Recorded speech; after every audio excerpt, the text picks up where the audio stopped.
Don de réactifs Covid-19 au ministère de la Santé et de l'Hygiène publique.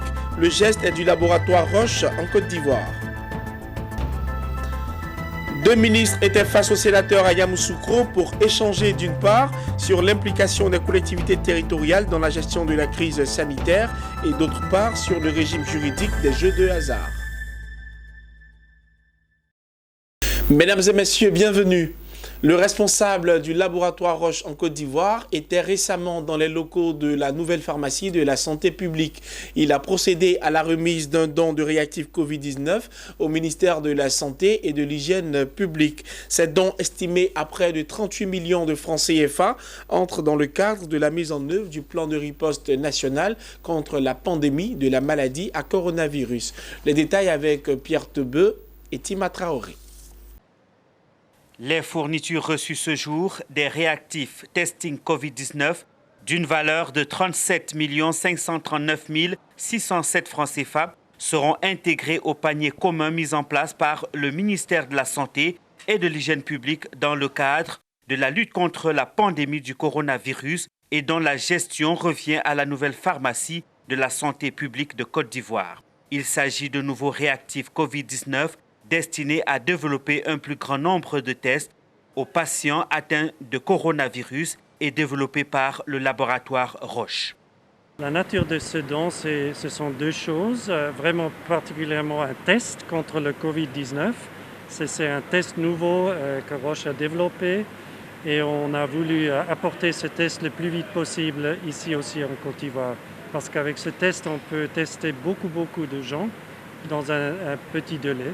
Et on va savoir très exactement, très vite, si une personne est infectée ou non.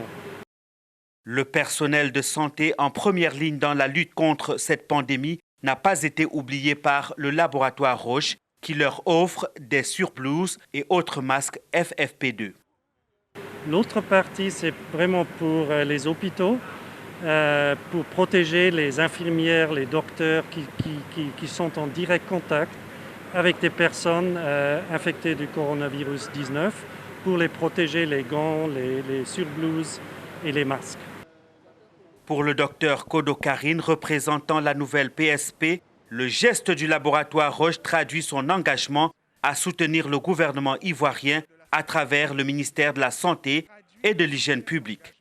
Cet important don au ministère de la Santé et de l'Hygiène publique traduit leur soutien et leur engagement aux côtés de l'État de Côte d'Ivoire. Et ce matériel-là contribuera efficacement à la lutte contre cette pandémie. Alors, il faut dire que ces dons entrent dans le panier commun, le plan global de riposte contre la pandémie à coronavirus. Après avoir fait un don de matériel de protection d'une valeur de 77 millions de francs CFA, le laboratoire Roche vient ce jour offrir des réactifs d'une valeur de 37 539 607 francs CFA, ce qui porte à 107 millions de francs CFA le total de ces dons à l'État de Côte d'Ivoire. En Côte d'Ivoire, tous les métiers sont engagés dans la lutte contre la maladie à coronavirus. À Korogo, ce sont les éleveurs qui ont mené récemment des actions. La société coopérative des aviculteurs de la région du Poro a fait don de vivres aux populations de cette cité. Le reportage est de Tiochang, commenté par Zeynab Dosso. Au nord de la Côte d'Ivoire, dans la capitale du Poro, les éleveurs participent à la lutte contre la pandémie à coronavirus. Les membres de la Société coopérative des aviculteurs de la région du Poro Escarpe ne sont pas en marge des actions de solidarité. Un don en vivres a été remis aux autorités de la ville de Korogo. Il est composé de volailles et de cartons d'œufs. De ce don n'est tout autre que de réagir. La préfecture étant en miniature l'État, nous, en tant qu'agriculteurs, responsables en partie de la nutrition des populations, et vu que la lutte est multiforme, parce que le problème se pose sur plusieurs fronts, au plan médical, au plan de la nutrition et de bien d'autres secteurs. Le secteur qui nous concerne, c'est bien celui de la nutrition. Et donc nous avons décidé, en tant que société coopérative, la meilleure de la région du Poro, bien sûr, parce que nous avons eu des prix, nous avons décidé d'apporter notre contribution en apportant des vivres pour permettre aux autorités d'apporter une riposte à la malnutrition en œufs, en volaille. Ce sont des sentiments de satisfaction, de joie, parce qu'à cette période de crise sanitaire, Réceptionnés par l'administration préfectorale, les autorités ont promis orienter le don vers les couches les plus vulnérables. Au-delà du don en vivres, la Société coopérative des aviculteurs de la région du Poro-Escarpe a pris son bâton de pèlerin pour parcourir les sites d'élevage de poulets pour sensibiliser les producteurs ainsi que les acteurs de la chaîne de valeur de la volaille de la cité du Poro. Une action d'information et de sensibilisation que la coopérative compte poursuivre. Dans le nord de la Côte d'Ivoire, la coopérative agricole Copcavika a été choisie pour faire respecter le prix marchand du kilogramme de la noix de cajou estimé à 400 francs CFA. Une initiative du Conseil coton Anacarde en vue d'alimenter l'usine de transformation de l'Anacarde de la ville de Yamoussoukro. Le commentaire de Hervé Blagnan. C'est dans un climat de respect des consignes sanitaires face à la pandémie du Covid-19 que les producteurs ont tenu une vente groupée. Nous sommes dans le nord de la Côte d'Ivoire, où la région du Béret est connue pour sa forte production d'anacarde. Cette vente groupée a pour objectif d'alimenter l'usine de transformation SICTA de Yamoussoukro et aussi permettre aux producteurs de jouir des fruits de dur labeur après une saison agricole. L'autre enjeu de cette vente groupée est de pouvoir acheter à 400 francs CFA le kilogramme de la noix de cajou. Et pour réussir cette politique dans le nord, le Conseil du coton Anacarde a fait confiance à la coopérative agricole Copcavika. Nous sommes là pour réguler, vous savez dire quoi? Nous sommes là pour suivre les achats, pour que effectivement le prix soit respecté. Nous sommes là pour envoyer les acheteurs vers les producteurs qui ont du stock, qui ont encore du stock à leur disposition. Parce que notre objectif est qu'à la fin de la campagne, on soit à zéro stock. On soit à zéro stock.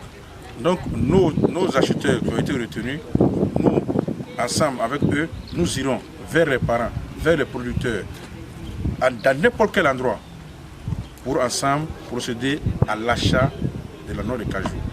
Pour booster la campagne Anacarde qui s'est entamée déjà là. C'est juste pour la booster et vous rassurer que le prix donné par l'État demeure. La pandémie ne saurait être un prétexte pour sous-évaluer votre produit. Aujourd'hui, voilà l'État qui nous vient en aide à travers notre structure d'encadrement qui est le Conseil du coton et de l'Anacarde. Moi, je vous vois aujourd'hui devant nous ici, que vous êtes venus chez nous pour venir payer notre anacarde à 400 francs. Vraiment, on est content. Dans toutes les zones de production de l'anacarde, la coopérative Copcavika a sensibilisé à la qualité de la noix de cajou afin d'être sûr de bénéficier de 400 francs CFA le kilogramme arrêté par le gouvernement. Intéressons-nous à présent aux activités du Sénat dans la capitale politique ivoirienne, Yamoussoukro. Le vendredi dernier, 2 ministres étaient face aux sénateurs.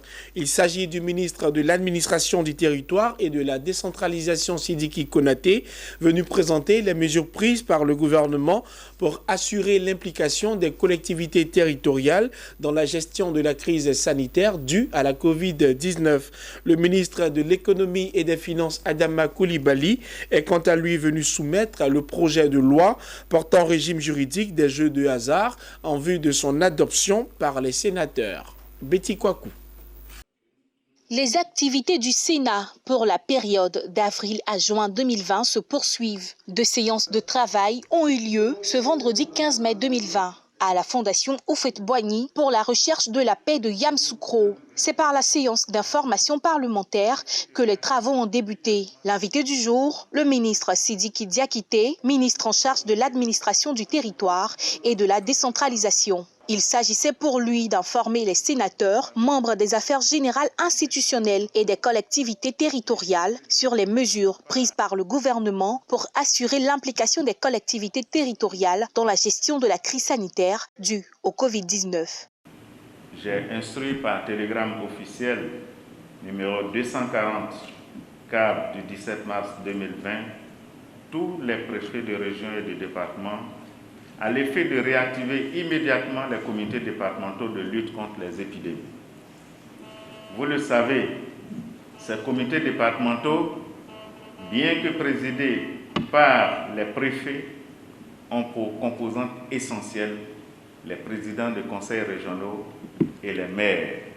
Sur la question du fonctionnement des lieux de culte, le ministre a apporté ses précisions. Dans les différents lieux de culte, à l'entrée, aux différentes entrées, qu'il y ait donc un dispositif de lavage des mains, qu'on ne se serre pas les mains au culte, qu'on puisse être distancé d'au moins 1 mètre pendant les cultes lorsque on se rend sur ces lieux de culte, qu'on ne soit pas plus de 200 sur un même lieu. Il n'y a aucune raison qu'elle ferme les portes de ces lieux de prière. Dans l'après-midi, c'est au tour du ministre de l'Économie et des Finances d'être face aux sénateurs membres de la Commission des affaires économiques et financières. Cette fois-ci, pour l'examen d'un projet de loi, celui portant régime juridique des jeux de hasard en Côte d'Ivoire. En Côte d'Ivoire, le secteur des jeux de hasard est régi depuis plus d'un demi-siècle par 2 dispositifs légaux adoptés en 1970. Il s'agit de la loi numéro 70-208 du 20 mars 1970 portant création de la Loterie nationale de Côte d'Ivoire et de la loi numéro 70-575 du 29 septembre 1970 portant interdiction des loteries.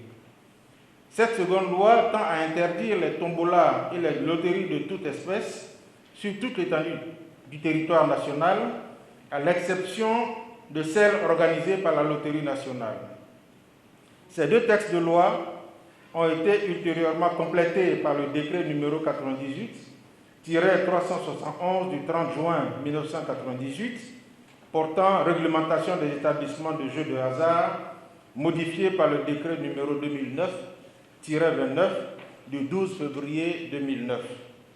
Après son exposé et des échanges, la loi a été adoptée à l'unanimité par les sénateurs membres de la Commission des affaires économiques et financières. En Ouganda, les autorités s'apprêtent à ouvrir le secteur de la transmission électrique aux investisseurs privés. Cette libéralisation permettra l'afflux de capitaux dans ce secteur qui a été laissé à la traîne après le développement accéléré de la production et de la distribution électrique du pays grâce aux investissements privés. Selon l'autorité de régulation du secteur électrique, au moins 2,5 milliards de dollars devront être investis dans les infrastructures de transmission au cours des 7 prochaines années. Voilà qui met un terme à cette édition. Merci de nous avoir suivis. Bon week-end à toutes et à tous.